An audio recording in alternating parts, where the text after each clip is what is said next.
ازاي تخلي الست تنجذب ليك حرفيا كانك مغناطيس؟ او السؤال بطريقه تانية، ايه الصفات اللي لو موجوده في الراجل اللي قدامها بتخلي الست تلقائيا تنجذب ليك؟ لكن قبل اي حاجه خلينا اوضح نقطه مهمه، وهي فكره ان الهدف بتاع الفيديو ده مش ابدا انه يخليك انت كراجل كل همك انك تجذب الستات ليك، مش ده ابدا الهدف. لان الايام دي في كتير جدا من الشباب بيعانوا مشكله واضحه جدا، وهي فكره ان هو بيبقى شايف نفسه ان هو حد كويس جدا، هو فعليا بيكون انسان كويس، لكن في المقابل بيحس ان حياته العاطفيه او علاقاته العاطفيه دايما فاشله، وهو مش بيبقى فاهم ليه.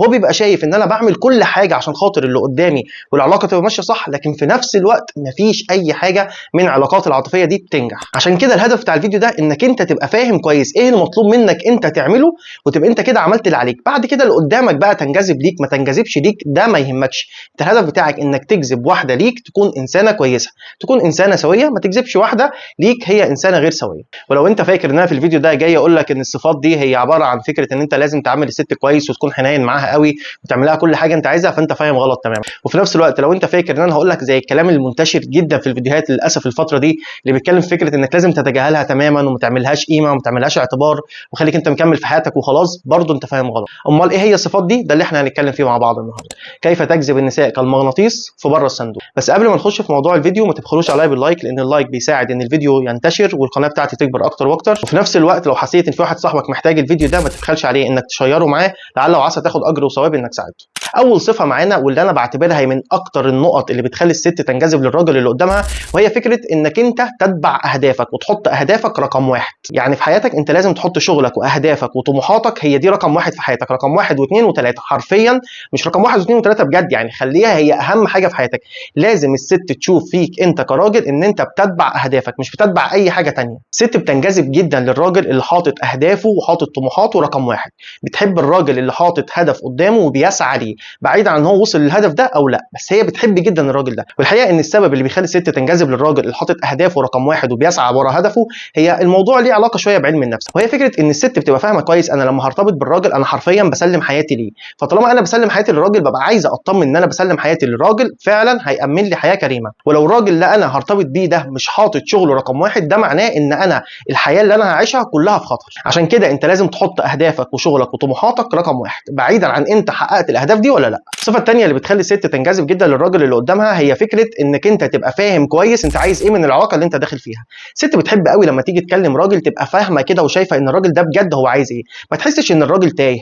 لان في رجاله كتير بيبقوا داخلين في علاقه فكره ان انا عايز يبقى معايا واحده وخلاص، بعيدا بقى عن الواحده دي انا ايه تطلعاتي معاها، انا ايه حياتها هتبقى ماشيه ازاي، انا منتظر منها ايه، مش منتظر منها ايه، كل ده مش هاممني. الست بتحس ان الراجل ده هو مجرد عايز ست معاه، والست بتشوف ان الراجل اللي مجرد عايز ست معاه ده راجل ضعيف جدا، فمستحيل الست تنجذب للراجل ضعيف. الست بطبيعتها بتحب تنجذب للراجل قوي، لان زي ما قلت الست بتسلم حياتها للراجل. فلو انت مش راجل قوي ده معناها ان انا مفيش اي داعي انا كامراه او انا كست ان انا اسلم حياتي ليه. اما الصفه الثالثه اللي حرفيا 99% من الرجاله ما عندهمش النقطه دي، وهي فكره انك هي تشوف فيك ان انت عارف كويس ايه هي الخطوط الحمراء بتاعتك، وانك حرفيا ما بتسمحش حد يعدي الخطوط الحمراء بتاعتك. يعني وانت داخل بتتعرف على البنت اللي قدامك، زي ما انت بتوضح لها ايه هي التطلعات بتاعتك من العلاقه دي، لازم توضح لها كويس جدا ايه هي الخطوط الحمراء، المواضيع اللي ما ينفعش حرفيا تعمليها. ولازم تفهمها كويس ان الخطوط الحمراء دي لو انت عملتيها هيبقى فيها عواقب وهيبقى فيه عقاب شديد جدا، وانك حرفيا تنفذ العقاب ده. للاسف زي ما قلت 99% من الرجاله اساسا ما بيروحوش يتكلموا مع البنت اللي قدامهم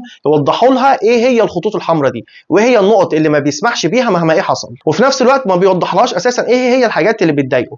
والمشكله الاكبر ان حتى لو في رجاله بتوضح للبنت اللي قدامها ايه هي النقط او الخطوط الحمراء بتاعته وايه هي الحاجات اللي بتضايقه، لما البنت بتيجي في مره بتتجاوز الحد بتاعها وبتغلط غلط من الاغلاط دي، ما بتلاقيش رده الفعل المناسبه من الراجل. وللاسف احنا المصيبه بتاعتنا بنفكر في ايه؟ بنفكر ان احنا هنبين لها ان انا حد كويس وكان في ايدي اعاقبك وكان في ايدي اعمل واعمل واعمل، لكن انا كنت حنين وانا عديت لك الموقف عشان انا حنين. هما ما بيفهموش كده خالص. عقليه الست كده بتفهم لما هي بتتجاوز حدودها معاك وبتلاقيش منك رده الفعل المناسبه، مش بتفهم ابدا ان انت حد كويس وان انت حد طيب وكان فيك تعاقبها وما عاقبتهاش والكلام ده كله، لا، هي بتفهم ان انا ايه ده، انا تعديت الحد اللي هو كان بيقول لي عليه مستحيل مستحيل، وفي نفس الوقت مفيش حاجه كبيره يعني حصلت. ده معناه ان انا اقدر اتجاوز مره ثانيه وثالثه ورابعه. وفي الاخر هي بتوصل لايه؟ بتوصل لفكره ان اللي قدامي ضعيف، ان اللي قدامي بيقول كلام هو مش قده، فبالتالي بتخسر احترامها ليك، وبالتالي العلاقه بينكم بتفشل. عشان كده بقول لك مهم جدا ان انت تبقى فاهم كويس، لو انت قلت لها ايه هي الخطوط الحمراء وايه هي الحاجات اللي بتضايقك وهي غلطت غلط من الاغلاط دي، لازم تعاقبها العقاب اللي انت موضحه معاها. ولو الموضوع حتى وصل انك تنفصل عنها، انفصل عنها، بس انت كده هتفضل طول عمرك بتحترم نفسك،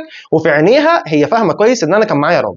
اما بالنسبه للصفه الرابعه بقى، فهي فكره ان هي تشوف فيك ان انت مش همك اسعادها وخلاص. يعني الفكره كلها ان الست بتحب الراجل ان هو مش عايش انا حياتي كلها همي ان اسعدك، وده بالتالي بيخليني انا كراجل مثلا اقبل ان انت بتعملي حاجات غلط بس اعديها، لان الهدف تو بليز يو، الهدف ان اخليكي مبسوطه، الهدف ان اخليكي راضيه واخلي حياتك ماشيه والامور ماشيه زي الفل. الست ما بتحبش ابدا الراجل ده، حتى لو هو بيبان، او الستات بتقول انا بحب الراجل السهل، احب الراجل لو انا غلطت عادي يعدي لي، الحقيقه عكس كده تماما.